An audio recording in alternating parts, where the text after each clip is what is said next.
gentlemen, South Africa, they're still trying to go through their land issues, and these stories are cropping up. But I'm going to read part of this Bloomberg story that came out August 2nd, 2018. South Africa's land problem won't go away. Now, the person that wrote this obviously have a lot of heavy biases, especially against Robert Mugabe. And I'm just going to skip over those parts of the article. One of the things I noticed that they do all over the globe is try to scare people into believing if they are not the ones running things, if they're not the owners of everything, if they don't dominate everything, the whole world is going to fall. It's simply not true, y'all.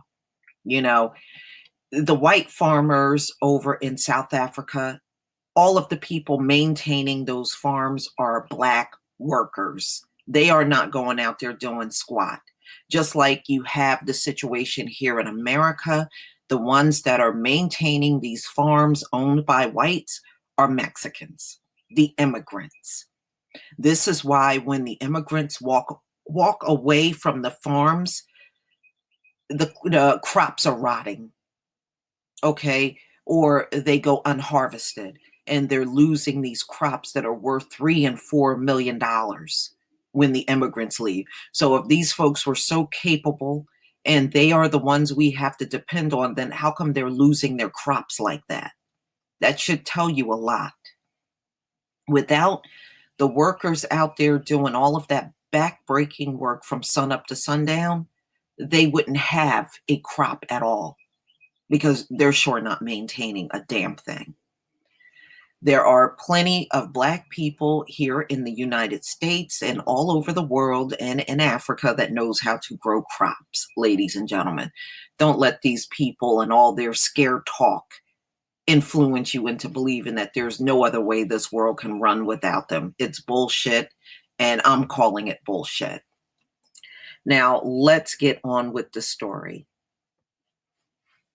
Even though South Africa's ruling ANC party is not in favor of what they're saying, that the ANC are pretty much coons that are not in favor of land reform in Africa. So they need to get out of the way. Even Winnie Mandela, when she was alive, she used to call them out on their coonery.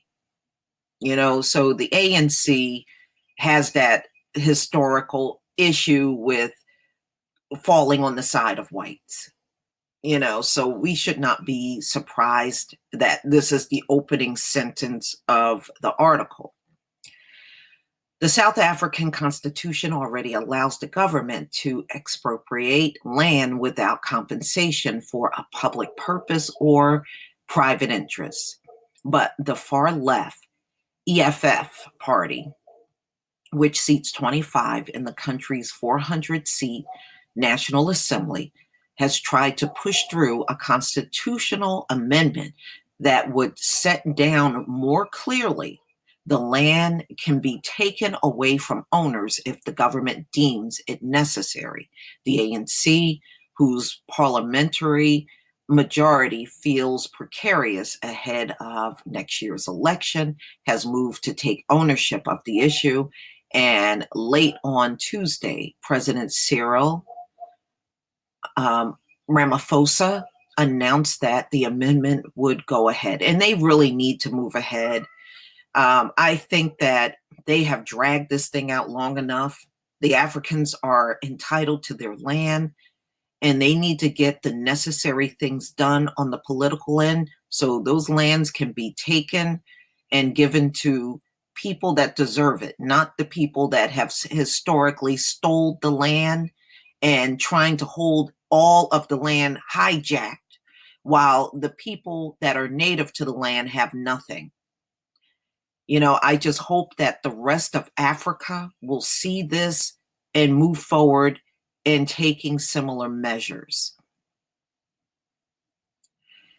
This drove down the South African rand, a sign of investor dismay, but the currency later recovered as the markets concluded that nothing more serious than election nearing was taking place. So they're trying to again use the currency to scare the people. Oh, if you take the land from the white people, the currency's going to crash. Get out of here. Nobody has fallen for those scare tactics anymore. It still remains to be seen exactly how the Constitution will be amended. And Ramaphosa, who has pledged to attract $100 billion in foreign investments to South Africa in the next 5 years, has long emphasized that land expropriation shouldn't threaten economic growth.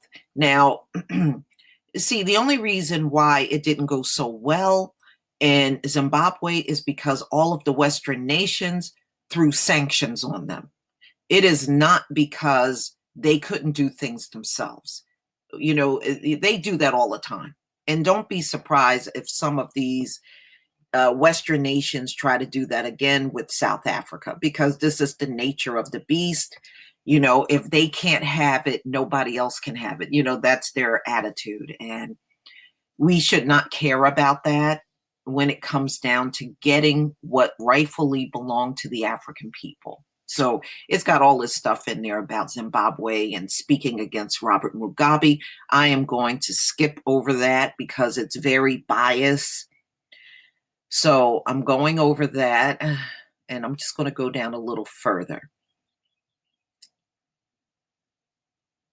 Okay. All right. So they're saying that reforming was, Korea actually did a similar confiscation of land, okay, from large landowners, relatively little compensation, 150% of the average value of a year's crop. They were encouraged to invest the money in industrial production, with the government guaranteeing cheap loans. The land was handed to the former tenant farmers, who were obligated to work it and pay for it in installments. So what South Korea did when there were people usurping all of the land, what they did was give them an opportunity to buy the land, from the government. Though most of the landowners and many of the farmers subsequently went bankrupt, the reform is considered successful because it changed the structure of Korean society and removed the tensions between farmers and the landlords. Ramaphosa appears to believe that something like South Korea's painful transformation is necessary in Africa. So, these are things they're just speculating about. That's all. The bottom line is these folks that got the land need to just get out of there, give the land back, get out of there. You don't have a leg to stand on. You are not no original inhabitant from that continent. Okay. And all of this apartheid teaching of when you got there, the land was empty. It is no way when you got to Africa, that land was empty. Y'all need to stop teaching that lie. You are lying and nobody is buying it. That is the apartheid teaching that whites taught in South Africa. And that's the garbage that they came to my former videos and wrote. There is no way it's possible for them to show up on land and it was empty. It wasn't empty because we, the Black people of this earth, were the first inhabitants everywhere. Everywhere these people showed up, they saw us. They saw us, period.